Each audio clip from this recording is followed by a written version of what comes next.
Habilin o huling pitong wika ng ating Panginoong Jesucristo.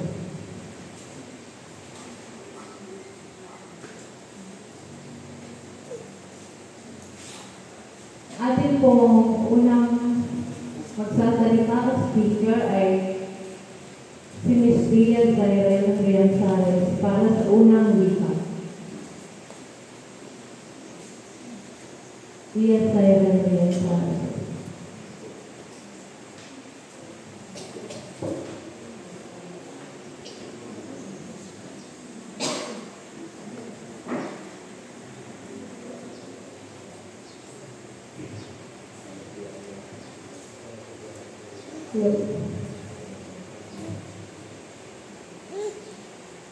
Kaunang wika. Ama, patawarin mo sila sapagkat hindi nila nilalaman ang kanilang ginagawa. Sa eksaktong oras na ito, halos 200 taon lang nakalipas ay itinayo sa Kalbaryo ang krus na kahoy na kung saan ay nakagayumbay ang Panginoong Jesucristo. Makikita ang sariwang lubog umaagos mula sa kanyang kamay at paa tulad ng pagkakabaho. Labis ang paghihirap ng mga sundalo sa kanya at pagpapako sa krus ng walang awa. Dahil sa koronang tinik na inilagay ng mga sundalo sa kanyang ulo, bumulwak ang sariwang dugo na sobrang nagpahirap kay Jesus. Kalunas-lunas ang paghihirap ng Panginoong Jesucristo sa kahoy na krus. Dahil sa mga sugat niya sa katawan, ay sa kaunting galaw niya'y siya'y nasasaktan. Matapos na reskuhin, dinala si Jesus sa iba't ibang hukuman sa relihiyon at sibil. Dumanas siya ng mga maling akusasyon at pagmamadrano sa bawat antas. Ang resulta ay hinatulan si Jesus na mamatay sa krus. Habang nagkaganap ang mga pagsubok, itanigin siya ni Pedro at binawian ang buhay ni Judas. Ang lahat ng tungkol sa pagsubok kay Jesus at sa mga nakapaligid na pangyayari ay hindi patas at malungkot. Ngunit hindi kailanman lumihis si Jesus sa kanyang layunin. Nasusulat sa John Kabanata 18 hanggang 19, nagdusa si Jesus at humugol ng isang buong gabi na walang tulog upang harapin ang isang pagsubok. Sinubukan ni Poncio Pilato ng hugasan ng mga kamay sa anumang kasalanan. Ipinadala si Jesus kay Herodes. Sa palasyo ni Herodes ay hinagupit siya, pinuya at pinutya. Sinabi ni Poncio Pilato na wala siyang nakikitang dahilan upang hatulan siya ng kamatayan. Mula sa pagkakagupit ng malupit na sundalo kay Kristo, ay nagkaroon siya ng mga sugat. Nang siya ay labas, walang habas na pinagsisigawan ng mga tao na ipako siya sa krus. Ipako siya sa krus. Ngunit nahilig lamang si Jesus na tinitingnan ng mga tao. Dahil sa mga tao hindi naniniwala sa sinabi ni Jesus na siya ang anak ng Diyos, siya ay mas pinahirapan at hinatulan ng kamatayan. Isang mabigat na krus ang dinala at pinilit na ito kanyang pasilingin mag-isa. Ang mga kawal ay pumwesto sa kanyang likuran na may dalang latigo upang walang awa siyang mahampasin. Si Jesus ay hinali sa lupit para hilahin. Subalit ang mga taong bayan ay wala pa rin awa at patuloy lamang ito sa pangungutya. Tanghaling sa Panginoon at ang araw ay naglalabas ng matinding init na masakit sa balat. Magaspang at masungit ang daan. May matatalas na bato na nakakasakit sa mga hubad ng paa. Ang basa ng krus ni Jesus ay labis na mabigat, na lalong nagpapahirap sa kanyang paglalakad. Dahil sa mga sugat na natamo mula sa paghahagupit ng latigo, ang kanyang katawan ay lubos na nanghihina. Hindi na nakayanan ang kanyang katawan dahilan upang bumagsak si Jesus sa lupa. At sa kanyang pagkahulog, ang kanyang mga tuhod ay nabugbog. Madaling nagdaan patungo sa bundok ng Kalbaryo. Ang mga sundalong malapit sa kanya ay patuloy siyang kinakagupit, kinukutya at hinihilang. Patuloy ang pulutong ng tao sa pangungutya sa kanya.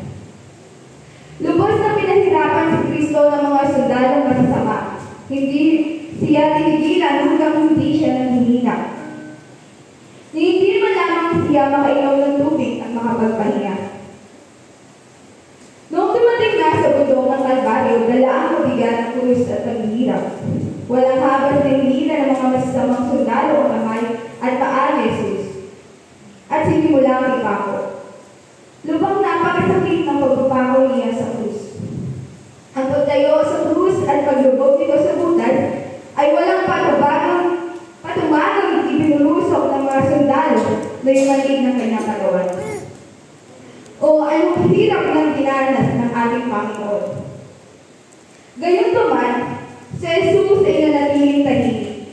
Kahit na nasasaktan, sinubukan niyang igalaw ang kanyang ulo upang makita ang taong bayan. Nakita niya ang kanyang mga apostol at mga tagasunod sa malayo.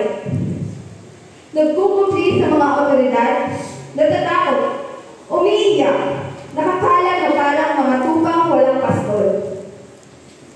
Yung mga pinagaling niya, ang dating pilay, ang dating pulang, ang dating tinig, ang dating ketongin at iba pa. Ang punong pari na nakaimpluwensya sa desisyon ni Poncio Pilato na palayain si Barrabas at ipako siya sa krus.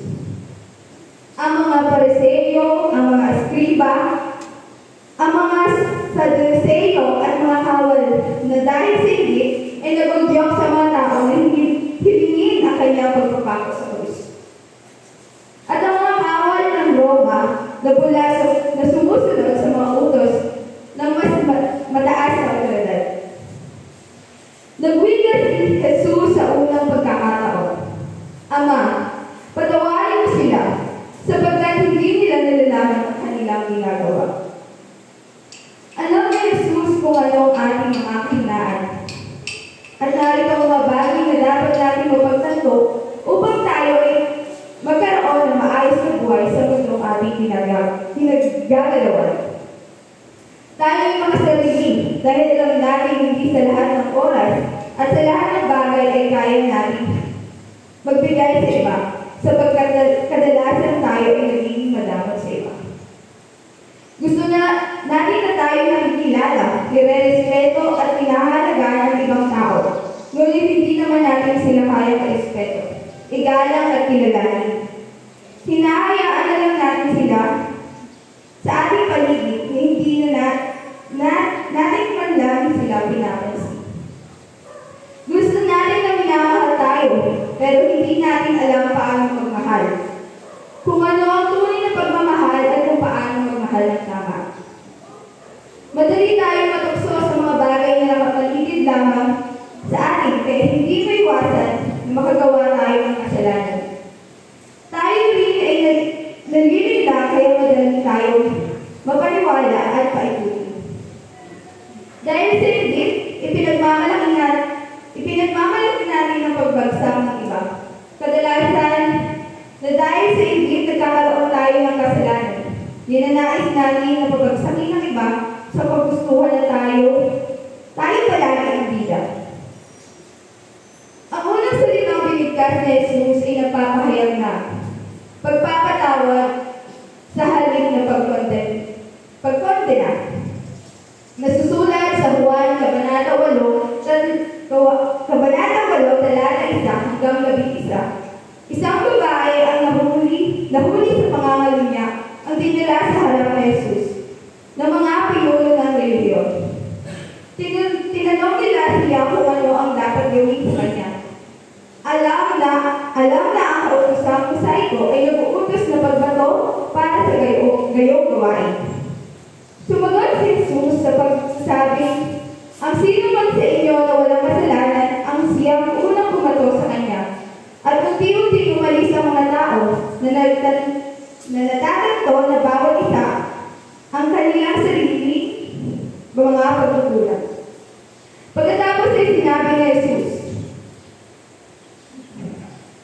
Pagkatapos ay sinabi ni Jesus sa babae, "Hindi kita hinahatulan, humayo ka at huwag ka nang magkasala."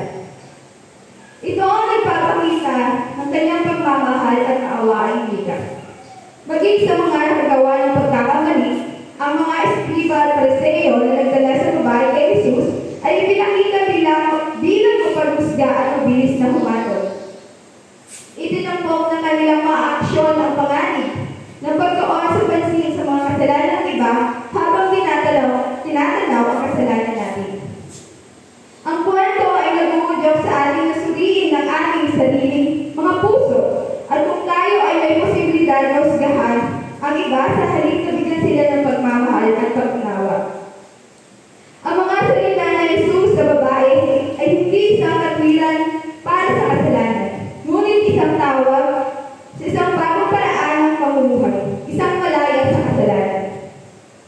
Binibigyan diin ng kwento ang pangkalahatang pangangailangan para sa biyaya at kapatawaran ng Diyos. Dahil tayong lahat ay makasalanan at nangangailangan ng kanyang awa. Hinihikaya tayo ng talatang ito na maging maawain at mahabagin sa iba. Kung paano si Jesus ay nagpapakita ng awa sa babae, dapat tayo magsikap na magpakita ng habag sa mga nagkamali.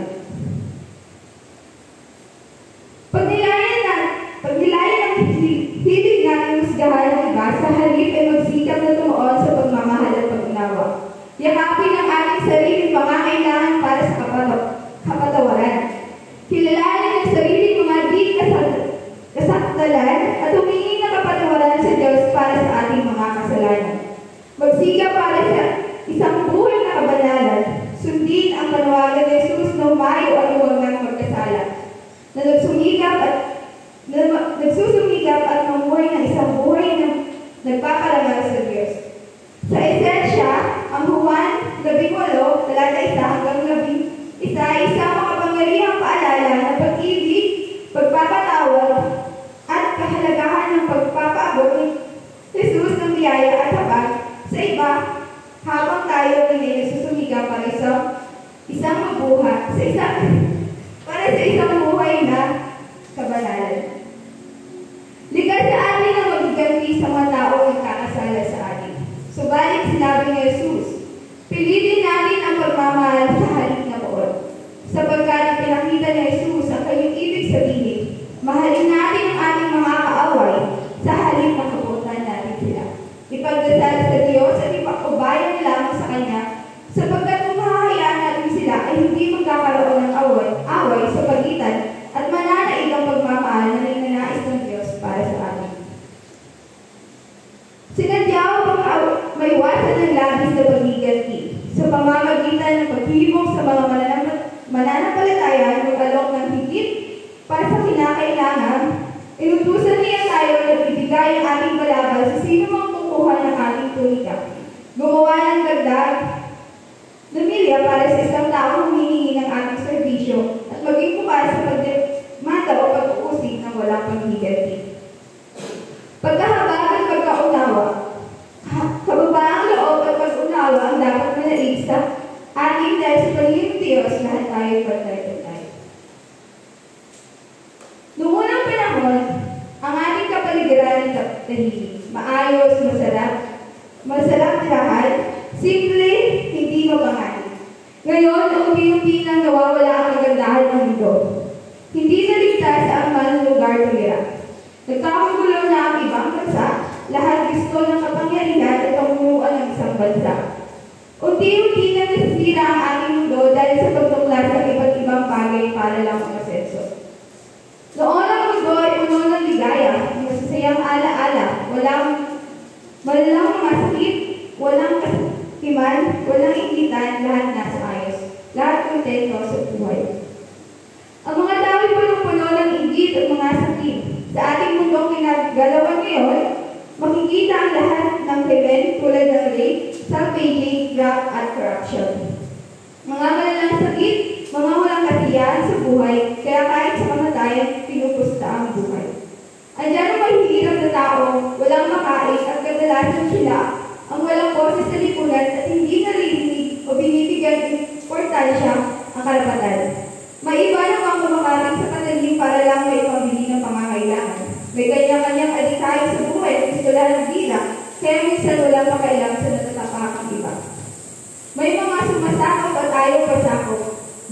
kontento sa buhay, tuklas ng ano, pero di iniisip ang kahinaan ko pagdating ng araw. Ang kahihinaan nito pagdating ng araw. Nasusulat sa James Kabanata 4, talata 1 hanggang 3, war does not begin in the field of battle, but in the heart that does not know how to forgive and which is filled with greed for money and power. Ipinahayag ng sulit na ito na ang gulo ay nagsisimula sa pusong hindi marunong magpatawad at sa pusong sakit sa kayamanan at kapangyarihan. Walang gulo kung ang lahat ng tao ay nagkakaunawaan, nagbibigayan, may kababaang loob at hindi sila marunong magpatawad. Marapatin natin linisin ang ating puso at isipan, at iwasan ang pagliganti. Pagpapatawad ang kailangan ng mundo upang magbalik ang relasyon ng mag-asawa na may bahid ng pagdududa. Mga pamilya na nasisira dahil sa hindi pagkakaunawaan ng poon. Pagkakaibigan na malapit ng mabuwag. Sa araw na ito, ating pagnilayin ang ating mga naging kasalanan. Isipin natin ang mga taong nagkasala sa atin at sa araw na ito, sila ay ating patawarin tulad ng pagpapatawad sa ating Panginoon. Linisin ang ating puso't isipan, lahat ng pangangamba, poot, at takot ay ating ipasa Diyos. Panalangin.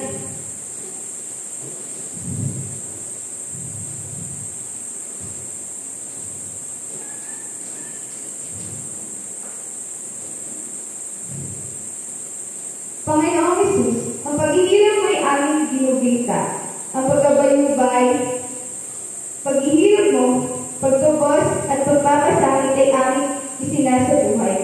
Ang iyong pagpapasa ng krus na naghihirap sa iyo,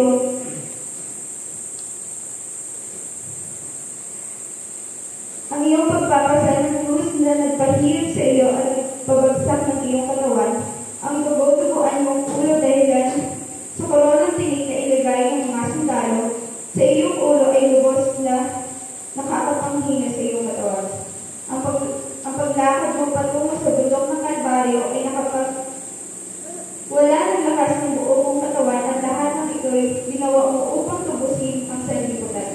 Panginoong Hesus, inako mo ang dahil sa libutan at ikaw ay nagpapagulubay upang mag-iimitan. Kaya Panginoong Jesucristo, tulungan mo kami magpatawad sa mga taong nagkasala sa amin tulad ng pagpapatawad na ginawa mo sa mga taong nagkasala at nagpahirap sa iyo. Tulungan mo kami, Jesus, na aming matungkol ang landas ng kabutihan at kabaitan ng puso. Ito ay hinihingi mo sa iyong pangalan. Amen.